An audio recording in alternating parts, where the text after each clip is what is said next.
Hello, this is Tammy Kaiser here from Smart Martha, and I am continuing my series on bullet journals. It's a very short series, there's only 3 of them, and in my first one I talked about why I like the bullet journal so much. And so in this one today, I'm just going to show you how I set mine up. And there's no wrong or right way, and there's plenty of other really good videos online to show you how to set them up. So I'd encourage you to really look at those, including the one from the original guy who made the bullet journal. So just look up bullet journal and you'll have a whole bunch of resources and to really just to give you some ideas. But the basic idea is that a bullet journal, so you've got these little bullets. Let me see if I can find one. So when you're making lists of things, there's some of mine, they're crossed out. So you have a bullet list of things that you're doing. And so here's the key. So when you have stuff that you have to do with the task, it gets the bullet. If you have an appointment, they suggest using a circle. And you notice just a dash, and then you cross off your bullets or your task or whatever by crossing. If you started, you exit out if it's completed. And then they use this thing called a migrate, meaning that you're going to put an arrow with, meaning you did not get that task done, which of course, you know, typical when we do our task, isn't it? So you're going to migrate your task to the next page. So that is the key. On this first page of a bullet journal, they suggest you have an index. And an index is nice because when you cannot, instead of trying to look for every page for something, you can just turn back to your index.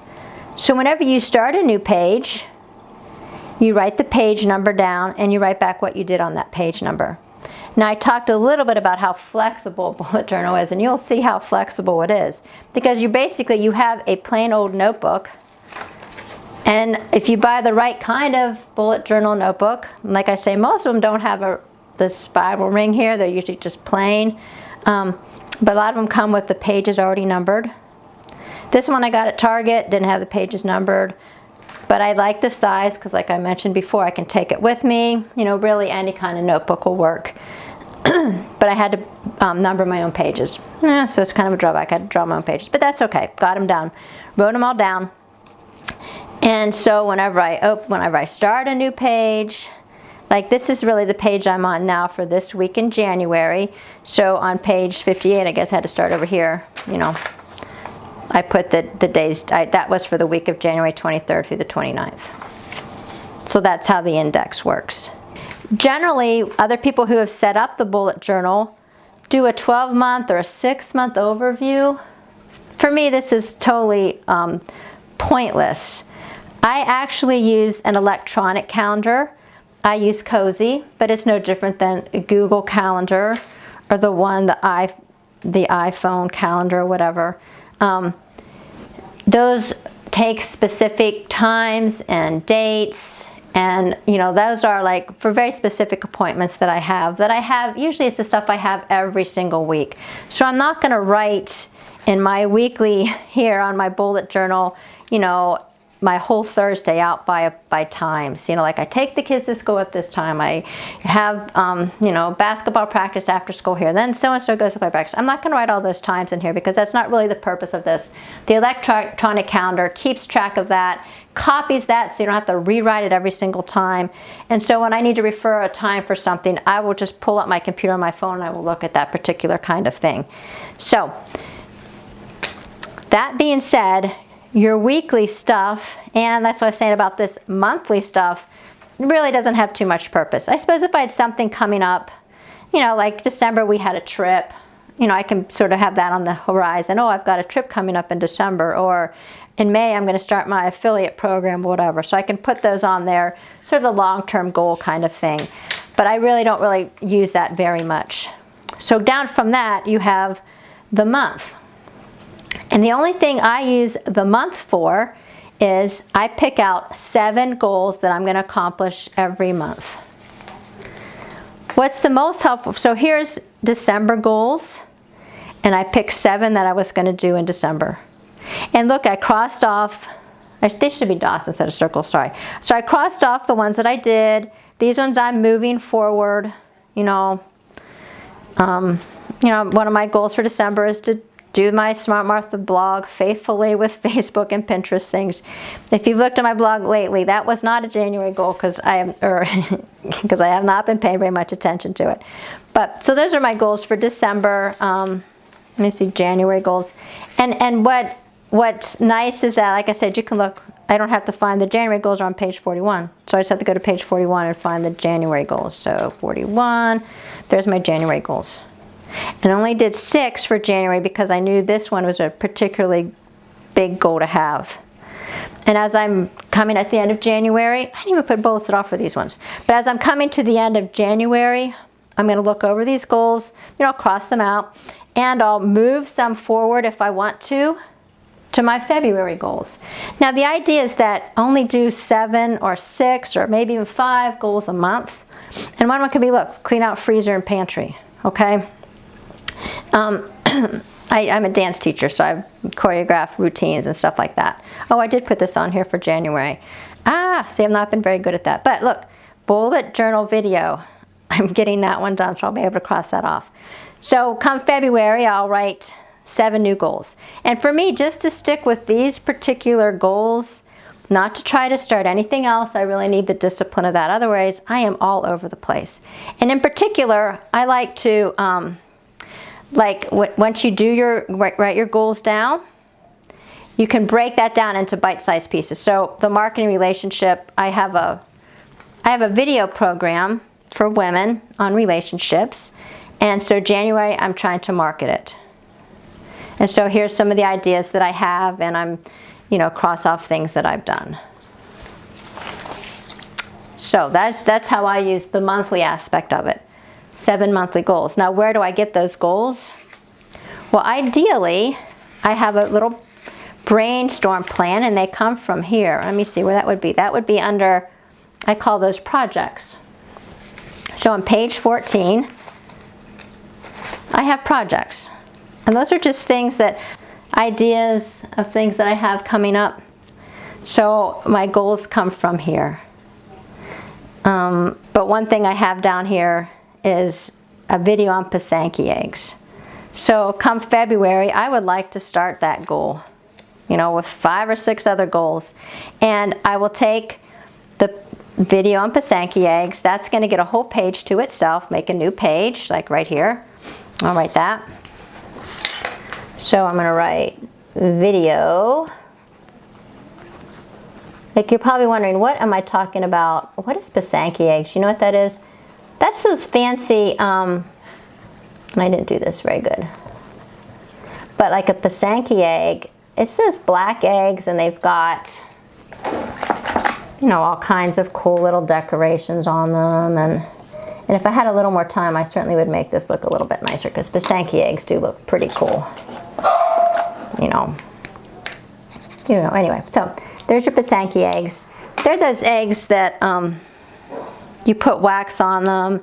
And it's sort of a long process, but it's something our family has enjoyed so much doing. And I wanted a video to show other people how to do them. So here's my goal, this one. And this is on page 59. So I go back to my index. And on page 59, I write video on Pysanky eggs. And now here I'm going to start writing the goals, breaking the goals up to get that done. So one thing I have to do is get the supplies. And you may think this isn't really a big deal, but it is. Get the supplies from the attic. Got to order some new dye. I think dye like that. There we go. So, and normally I would take my time and write this and make it kind of pretty. And then, like I said, I have this with me. So like if I'm bored in someplace waiting for the kids or something, I'll pull this out and I'll decorate that egg and I'll make the page look really nice. And this will be one of the goals. And throughout the month of February, I'll put some of these goals down. Maybe even specifically for a particular day. So those are goals, and that's how they fit with the month. Now the next thing I want to show you that's very helpful is the week. And I'm going to start it on a new page. And how I like to set up the week is I like to have 6 spots And some people do them like this, like Monday, Tuesday, Wednesday, Thursday, Friday, Saturday. I like doing mine across the top like this. And here's my Sunday. You know, and you can look up some kind of cool fonts for these if you want, you know. Sometimes I'll do them in cursive. Sometimes I like to do it, you know, some kind of fancy writing or something, but abbreviate if you have room or not, you know. Whoops. The whole thing's like kind of messy. It's just off while I'm ahead. Sorry, so you got Monday across the top. And then I've tried doing, there's, you can put things that you want to get done every week. You could have dailies if you wanted. Some people have things called dailies, and they have a daily chart, and they track the things that they want to do daily. I found that to be tedious, and I didn't like it. So what I did is I just made one daily day. And that is on daily tracker page. Oh, no, that's the tracker. So I did try the tracker, and I did not like it. So instead, I didn't like it so much I ripped it out of here. How about that? It's not even in here. If you don't like it, just to rip the page out, I guess. So instead, I just have stuff that I like to do daily. I don't write them down every day, but I do try to spend time in my journal every day, and I'll show you that particularly when I talk about more of the spiritual or specifically Catholic things about it. But so there's my daily. I have it written, and I try to refer to that. Some people have a daily checker or a way that you can check off on this list those things you do every day, but I don't really like to do it that way. But what I do like to write every day is, see this space here? This is where I put my menu for the week. So I make myself actually plan what we're going to have for dinner every week. And if I don't stick to it, it's all right, but at least I have something in plan. That's something I think it's important. That gets our family dinners on the table. Time that our family we desperately need our dinner time. We're just running in so many different directions. And so having a menu planned out, and this is a great place to write that menu plan. You could have another page of menu plans. You could have a month spread where you could put the menu plans, but for me that worked out best. Then the other thing I put in my daily plan is I put weekly goals. And so I look back at my monthly goals and I think, what am I going to try to get done this week? And I'll bullet them. I'll also look at the week before. Look, I didn't finish this. Esther's party email.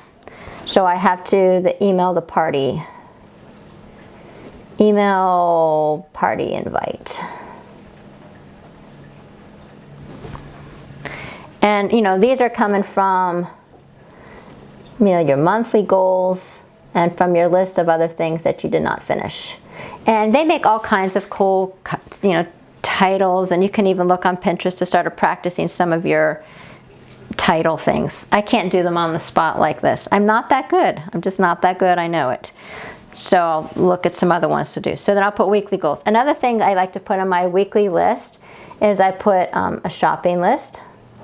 And another thing I will put is I will put a house cleaning list too. So these would be extra things that I want to get done around the house this week. Now these lists, the shopping list is just random things, and it's not going to be your super long shopping list, but this is going to be, for me, it's just that random thing. Like one thing I know that I need is super glue. You know, stuff like that. It's not going to be your milk and flour. It might be something real specific that you normally wouldn't pick up at the store though. So it's not necessarily a grocery list. Although you could put your grocery list in here somewhere if you wanted. You know, I don't need that. So that's my weekly spread there. Now the other thing I put on my weekly spread is I put 2 lines across the top, and I will talk about this later too, but I put the saints days up there. So here's like this week's here. You know, St. Francis de Sales, Timothy and Titus Aquinas. Here's my menu. You know, it's just kind of briefly right now. It's not like anything real specific. Weekly goals, stores. I didn't even put my house list that week. Sometimes I do. Here's the Epiphany week. Here's my weekly goals. I had an Epiphany party. I stuck it on this page. I could have stuck it on its own page, but I was able to, you know, I wanted to jot down, make sure I had the food that I needed for that. And if you have appointments that aren't normal, you could put them on your list too. You've got room.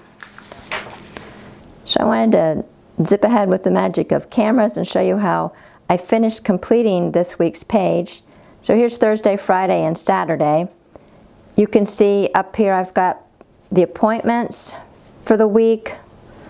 Circus. I want to make sure I go to Mass on Friday, get my throat blessed. On the Feast of St. Blaise. I have a practice on Saturday. So like, not to be too repetitive, but so I don't write down every appointment, just the appointments that are extra from my normal week schedule. And then I have, I wrote in the menu for the week. Nothing spectacular this week, sorry. I've got my shopping list. I have my Bible verse for the week that I wrote down there to try to remember. And house cleaning stuff I'm trying to get done this week. On my other page, on this side right here, I have all my weekly goals, which I've gotten from my projects and stuff like that I have for this month. And then on Sunday, here's the other thing I wanted to point out. I have my daughter's birthday party on Sunday. Instead of trying to fit all that stuff in this little square or putting on another piece of paper some random place, the bullet journal has a special place for it. Like I said, I'll see page 60. So page 60 in here happens to be back one. Ta-da! So there's my page 60. And that's the whole plan for the birthday party. I've written out everything that I need to do to plan for the party, and I've got a special place for it. And I always have this place for it, so if I ever need to go back and remember, what are those games I did at that birthday party last year, I'll have a reference for it. Okay, so you've got the year, which I really don't look at. You got monthly goals, which I think are very important to keep you focused. Then you break those goals down on different pages if necessary. And then you have your week. And I like laying my week out this way. Okay? After that, we've got other things in your book that aren't going to be the spiritual Catholic things that I'm going to talk about next time. A place for book notes. So I'm reading David Brooks' The Road to Character right now. And it's nice when you're reading a book to take notes on it. Okay, there was a webinar on Pinterest, so I took the notes from that. So the other stuff that I'm going to show you is pretty much just things that are related to your spiritual or Catholic faith. And so tune in for that one coming very soon.